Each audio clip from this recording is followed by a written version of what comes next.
Hey, and welcome to Vegan Steven's Food for All, where I show you the foods I cook in my vegan kitchen, and you should try them too, because it's good for you, your kids, their kids, and the earth. Today I want to show you how I make roasted and stuffed spaghetti squash. This is a great dish to serve as a side or a main course. It's a convenient way to use leftover ingredients, and you can make it as simple or complex as you like. Let's get started. The star of today's episode is this, the spaghetti squash. Spaghetti squash is a great buy at the grocery store. It's relatively inexpensive, typically only $2 or $3, and all you have to do to make it delicious is cut it in half, roast it in the oven for about 45 minutes. You can serve it straight from there or stuff it with a bunch of ingredients like what you see here, then serve it up and it's ready to go. Before prepping my spaghetti squash, I've preheated my oven to 400 degrees. Now for the spaghetti squash. I first need to cut this in half lengthwise. This can be a bit tricky. Spaghetti squash can be really firm and offer a good bit of resistance, so insert the tip of your knife into the center of the spaghetti squash. Then press down through the tip of your knife, pressing the heel of the knife down through the cutting board until you're through one half of the squash. Next, rotate the squash around, pressing the heel of your knife down until the whole thing is cleaved through. Flip your squash cut side down to remove the stem. Now here's the inside. See all these seeds in here? We'll need to remove those. So grab a spoon, scoop those out, and discard. There we go. Snag a sheet pan lined with parchment paper for easy cleanup. Spray it with Pam and lay your spaghetti squash down. Drizzle each half of the spaghetti squash with some olive oil. And season liberally with salt, utilizing your chef hand. We're seasoning liberally with salt here because we're seasoning not just the outer exposed parts of the spaghetti squash, but the inside of the squash as well. Once salted, place the spaghetti squash cut side down on your baking sheet and place in your preheated oven. Overall cooking time here depends largely on the size of the spaghetti squash. Mine ended up taking around 50 minutes total. Just keep an eye on them. A good indicator of doneness is if you can insert the tip of a knife or a fork through the skin of the spaghetti squash with little to no resistance. I mentioned earlier this dish can be as simple or complex as you'd like. I'm having mine as a main course, so I'm going to jazz it up a bit with some stuffing. Let's begin.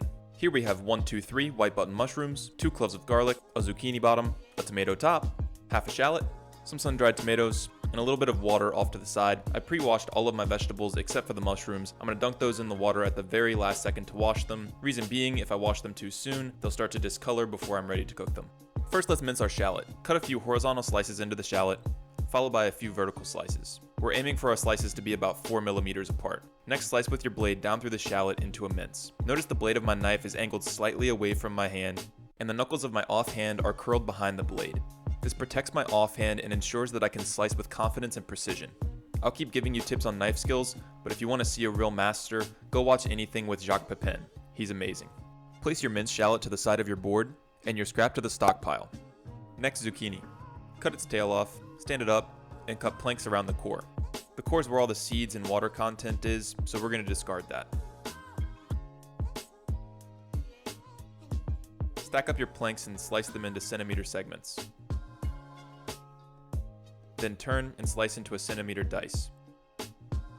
I ended up with plenty of zucchini here, so I'm going to save the rest for a different dish. Next up, tomato.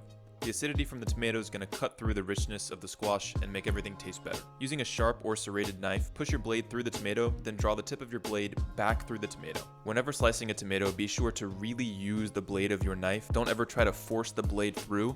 Allow the sharpness of the blade to work for you. Use the blade of your knife to cut those segments into strips. Then chop down through those strips into a 1 centimeter dice. Notice all of the water the tomatoes have released onto my cutting board. We'll address that momentarily. If we put all these tomatoes in our stuffing without first removing as much water as possible, they'll release their water into the stuffing and sog everything out. To avoid this, we're going to cover our tomatoes with a reusable cloth towel, not paper towels. Here's why. Check out this graphic about global paper towel use by region. Around 75% of North Americans say that they use paper towels on a regular basis. This is a vastly greater percentage of the population than other regions of the world.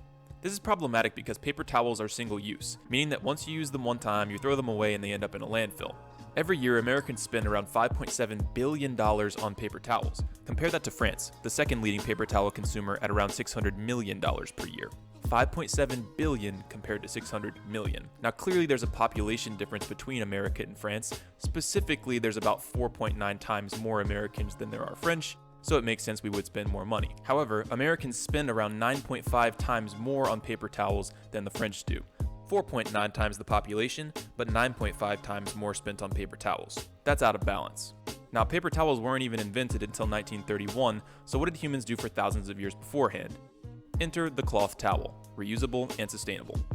Now that I'm finished with my bounty of paper towel statistics, let's continue. Squeeze as much water out of those tomatoes as you can, then place them to the side. Grab your garlic cloves, chop off the root end, give them a good whack, then tap them against your cutting board to release the cloves. Cut horizontal then vertical slices in each clove, then slice each clove into a mince.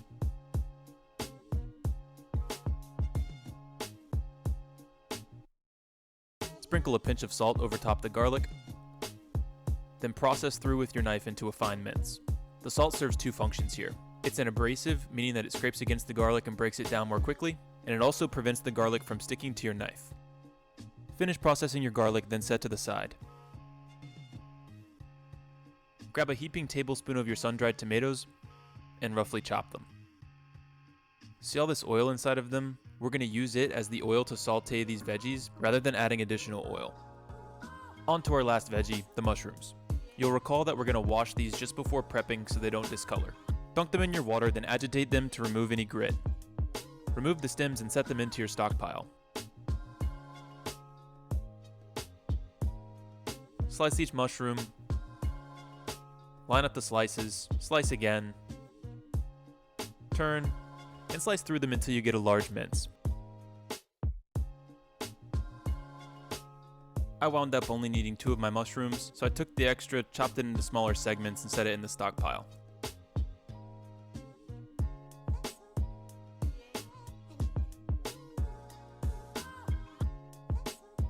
And with that, our prep is complete. Hey, Catan. Now it's time for a very special moment in Vegan Steven's Food for All, our first look at my camp stove. I had been cooking on my normal stove top, but I don't really like the camera view from that angle, so I decided it was totally safe and intelligent to use my propane gas stove inside on my kitchen table. Don't try this at home. Turn your burner to medium-low heat. Hey, there's me. Add in your sun-dried tomatoes with the oil. Once that's sizzling a bit, spread it around. See all the oil that those sun-dried tomatoes released? That's all we need to saute our veg. Add in your shallots and tomatoes and saute for about 1 minute. During that minute, sprinkle in a bit of salt and a pinch of 21 seasoning salute from Trader Joe's. This is a really nice pre-made spice blend from Trader Joe's. If you don't have it, you could really add whatever you wanted here. Some good options would be black pepper, celery seed, any dried herbs you have, parsley, basil, oregano, thyme, rosemary. Anything along those lines would go well with this dish. After sauteing that mixture for about a minute, add in your zucchini and saute for an additional 2 minutes. At this point, you're going to taste and season as you need. I added another good pinch of salt, a bit more 21 seasoning salute, and a pinch of red pepper flake for a little bit of heat. When you're tasting this, you can really season aggressively because we're going to end up mixing this up with our cooked spaghetti squash. Remember, the spaghetti squash to this point only has olive oil and salt on it, so we're really relying on the flavors of this mixture to season the spaghetti squash. Now go in with your mushrooms and continue to saute for around 2 minutes.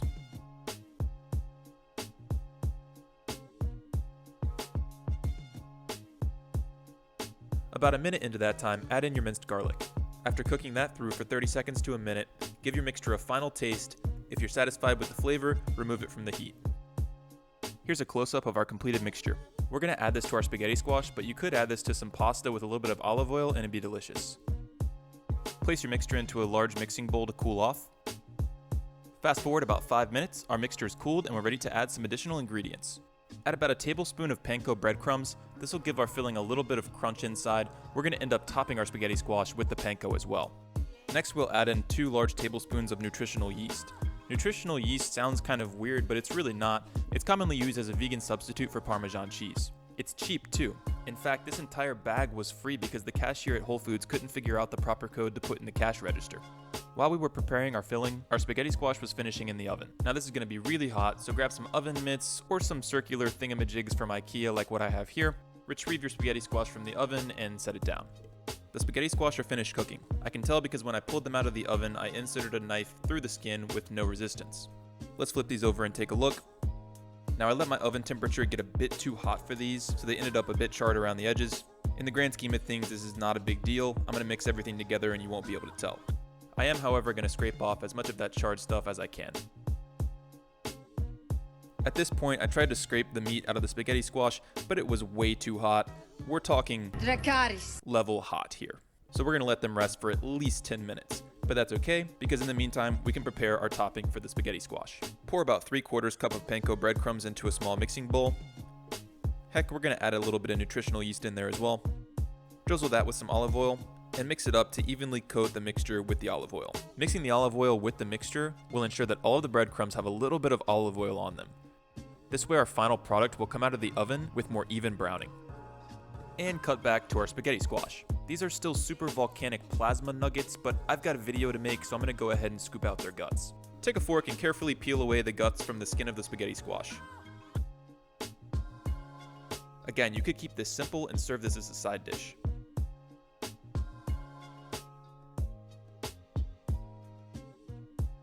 Oh my goodness, that's hot.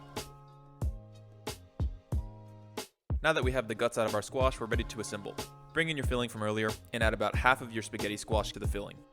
Next, add in about 3 tablespoons of hemp seeds. These are an awesome vegan protein source. Every 3 tablespoons has around 11 grams of complete protein. You see, proteins are built of amino acids. A complete protein provides all the amino acids that your body needs to function properly. So adding some hemp seeds into any vegan meal provides a great protein boost. Next, go in with about 2 tablespoons of Trader Joe's pizza sauce. Sponsor me. Mix that up, then add the second half of your spaghetti squash. Mix that. Taste and adjust your seasonings as needed. I added a good pinch of salt, a little more 21 seasoning salute, half a tablespoon of pizza sauce, and a light drizzle of olive oil. Here's a nice shot of my completed filling. Now to assemble. Load up your squash carcasses with your filling, pressing down gently and spreading the mixture to the edges of your squash. I smashed down a bit too much here. Go easier on it than I did.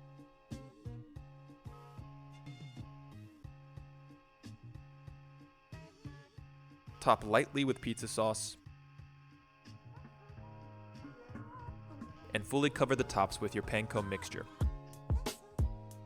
Take these over to your preheated oven and place them in there for around 10 to 15 minutes. Oven times are going to vary greatly here. You're looking for a nice golden crust over top. Something like this. These guys are looking nice. And that's it. I hope you'll try this at home. It's sort of like an eggplant parmesan, but way better and way more nutritious. Total cost comes to around $5 for the entire thing, not just the half I'm currently devouring. It's a great use of any leftover veggies you have, and it is a decent time investment, about an hour to an hour and a half total, but in my opinion, it's worth it. Support me by subscribing below for more cooking videos. Thanks.